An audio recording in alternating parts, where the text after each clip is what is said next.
7 games, no wins and no news on Ange Postecoglou's Nottingham Forest future. But Sean Dyche is being linked with replacing him at the City Ground. Is he the right man for the job? OK, Tim, let's get this party started. Let's talk about Nottingham Forest and the latest speculation surrounding the future of their head coach, Ange Postecoglou. Yesterday, the Sunday Telegraph reported that the former Everton manager, Sean Dyche, who was at Forest, you remember, as a trainee, is a candidate for the job should they decide to sack Postecoglou.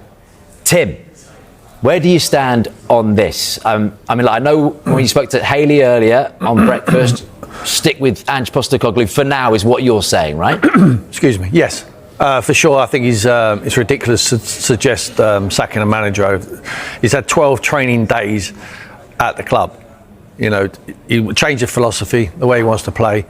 Look, I'm not saying he doesn't need a win. Of course he needs a win. He knows that because pressure mounts very quickly on managers, especially in the Premier League. When they have such a good season last year and they have a manager which the fans loved.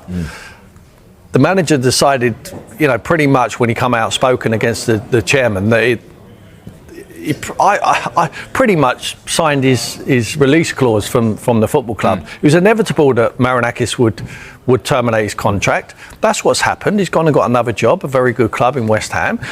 And Ange Postecoglou has gone in there now and he's in a hiding to nothing because the fans didn't want anyone other than Nuno. Now they've got someone and it hasn't started so well, but he hasn't had the time. I think it's ridiculous to suggest we get Nuno. You know, and I know, and even from your days in management, it's changed so much, right? So when is the point? Because he's lost 5 of 7 games. They've got Chelsea, then they've got Porto, then they've got Bournemouth away, they've got Manchester United, they've got Sturm Graz. I mean, do you see them even getting any points in any of those games? When is the point then that he can make a ruthless decision? Because, Tim, we know this guy's ruthless, right? Evangelos Marinakis has hired and fired 24 head coaches at Olympiacos. He doesn't care about sentiment and time or whatever, does he? Well, he doesn't need any encouragement from me or you.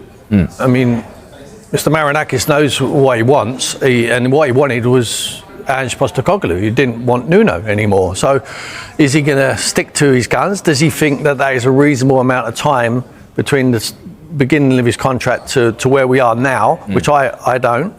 I think it's ludicrous.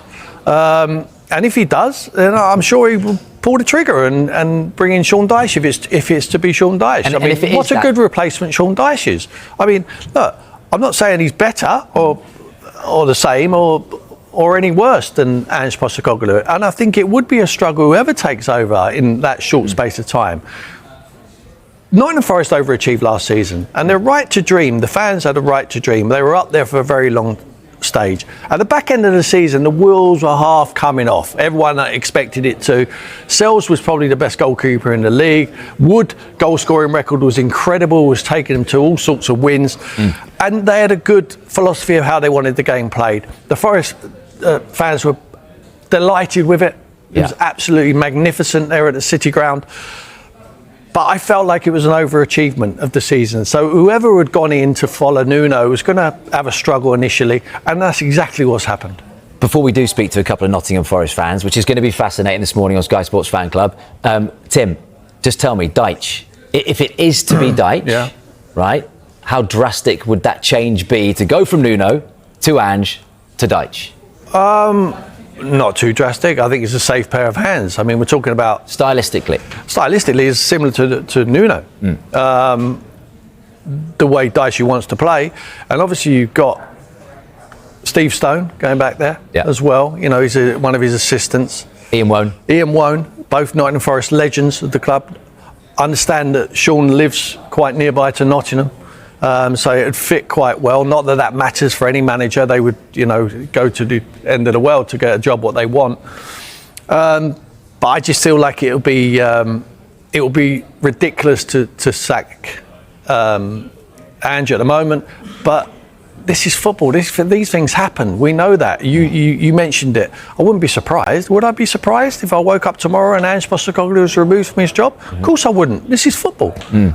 Right, so is Dyche the man to succeed Ange Postecoglou if Nottingham Forest decide to make a change? Let's get the view of the Forest fans, shall we? By two Nottingham Forest fans, George Edwards, who wants to see Ange stay, while Michael Temple would like to see Sean Dyche at the City Ground. A very good morning to you two, gentlemen. Michael, come on then. You want to see another managerial change. You want the merry-go-round to continue and Dyche to be brought in. Explain yourself.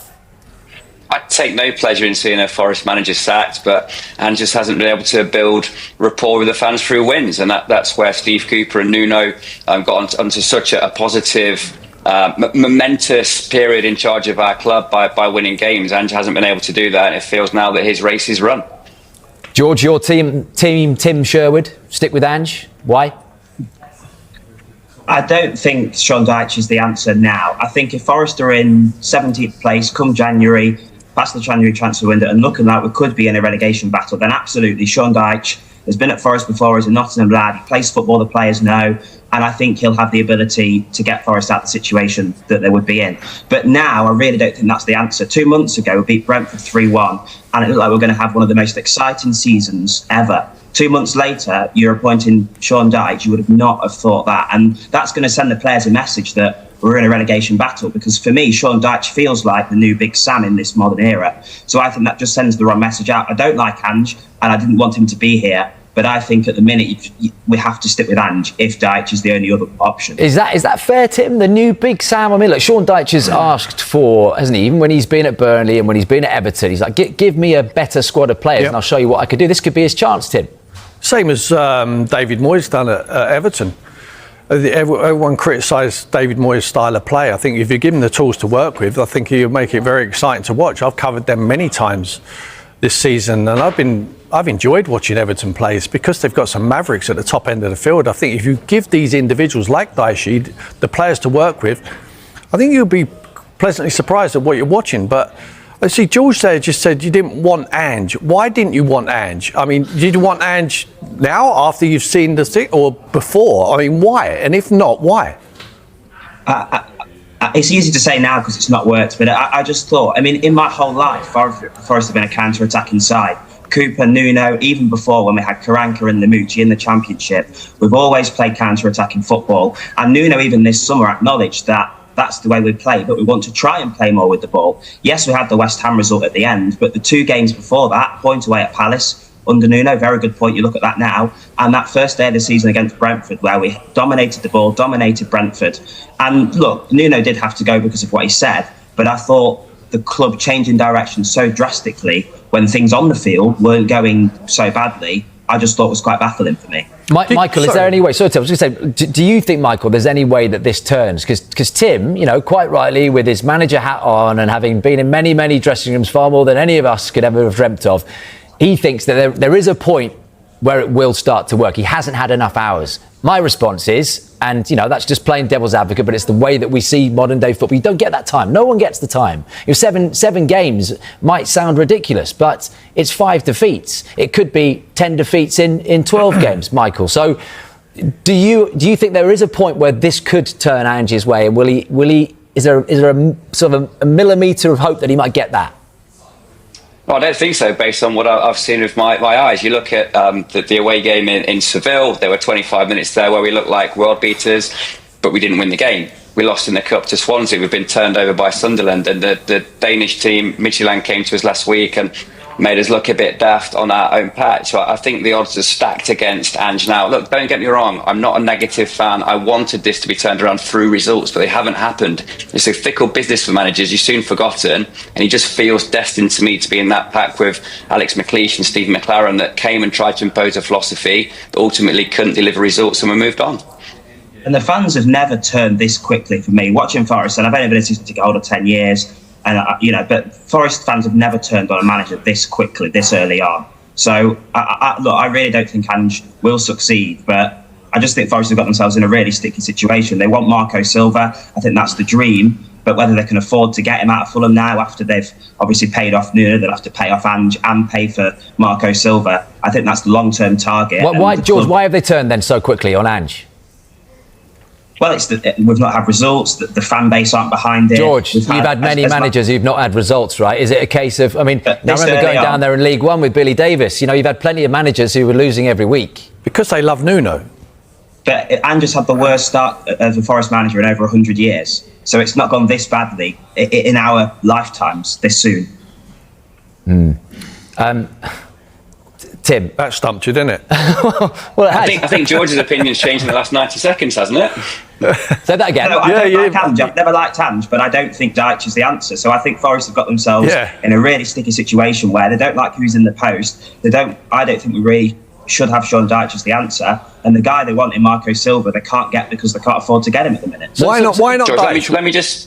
Let me just defend Dyche for a second. I think you said this yourself. He's never been at a club where he's been backed, he's been resourced, he's had the group of players. He gets caned a little bit for being old school, direct football, the modern Allardyce, whatever. That's unfair. He plays direct, effective football. There is a romanticism to being backed in the dugout by Ian Wane and Steve Stone, who are on immediate positive terms with Forest. Sean Dyche deserves more credit for what he's done in difficult circumstances, and I think he walks through our door of credibility. By the way, everyone keeps bashing Big Sam. Let's just bring it back to Ange here, because Big Sam, if he was here, would remind you of his win percentage in the Premier League. You know, Ange has lost 30 games out of 49 in the Premier League, guys. He's won, if you flip it the other way, he's won 1 of 16 in the Premier League. Who was that against? Southampton. This is a false economy, what you're barking out there. Well, it's a false economy. We're talking about a manager who put all his eggs in one basket to win Europa League, which he actually did. And there should be a statue of him outside of Tottenham Hotspur Stadium. But this is a different a load of managers have come and gone and never been able to win.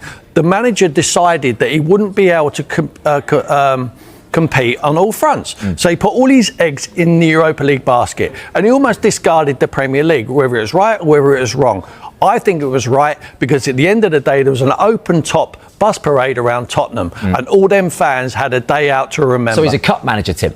He's a cup manager. He's not a league manager. You can't do it over 38 games. He's a winner. He's a winning manager. There's very few winning managers around. He's not winning. Nottingham Forest have a winning manager at the moment. They have a winning manager, and if they just choose to discard him, look, he's broad enough, you take it on the chin. You know what he's like? You've seen him in the press conferences. You can't faze this man. He's unfazable. He knows his job. He knows the team he wants to work with. He knows where he wants to go.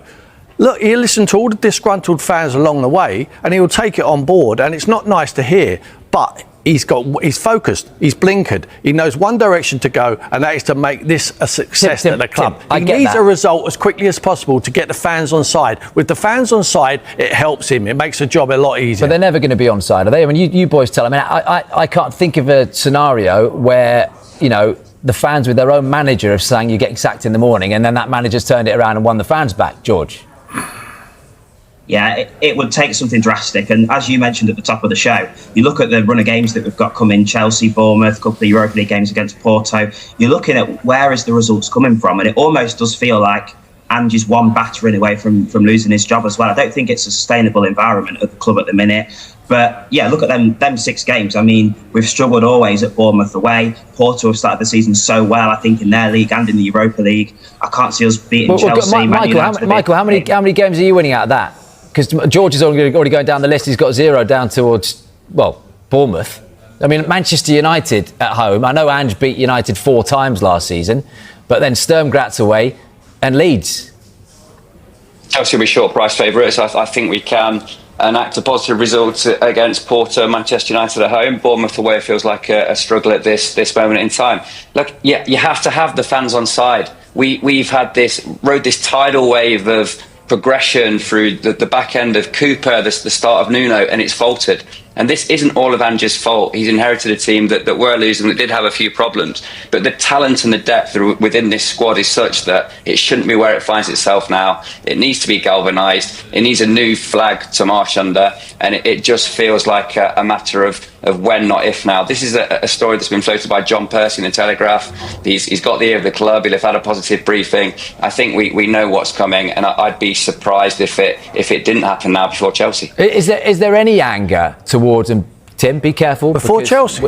No. I mean, we want to go down to the City Ground again, and we know what happens sometimes. Gary Neville will tell you. Right? Be careful here, Tim. But is there any anger towards Evangelos Marinakis, or is it all the case? Look, this guy has dragged us from the depths of nowhere, and he's taken us into Europe and into the top 6, top 7 in the Premier League. Or are you boys, questioning your owner? Because this, if you go to Dyche, surely is an acknowledgement, even though it's not public and saying, "Oh, I got things wrong," but he's pretty much saying that if he goes to Sean Dyche, right, and back to the style of Nuno. But at least he's seen a mistake that he's made and acted on it. And yeah, I think Ange will get a bit more time because of that. But if the club is not going the way that Marinakis wants it to go, he will pull the trigger, because he's invested so much in Forest as a club, Nottingham as a city. He's put us back on the map, on the European map. He will not allow us to go down that direction. And you will not see a Forest fan, I don't think, come out and publicly slate Marinakis. He's made a mistake. If he owns it, if he gets rid of it, we can move on from it, because I'd much rather have somebody as invested in our club as Marinakis than anybody else. Yeah, and Marinakis has no... He doesn't care whether me or you or the two guys here or all of the Forest fans or anyone in the world disagrees with his decision. He's his own man, he makes his own decisions. I admire that about any individual, because he lives and dies by his decisions. He's made decisions in the past, he's made big, bold decisions, and in the end, they're successful decisions what he makes. So hopefully he makes the right one. And his managerial I think he's a winner, isn't he? He's resources to win, and we're not winning. That's the bottom line for Marinakis. Yes, he's brutal. He has that ruthless streak. You have to be to operate a Premier League club at this level. Every single result, every single march onto the pitch, every time he kicks the telly, it comes from that place of passionately wanting to win. His resources to doing it.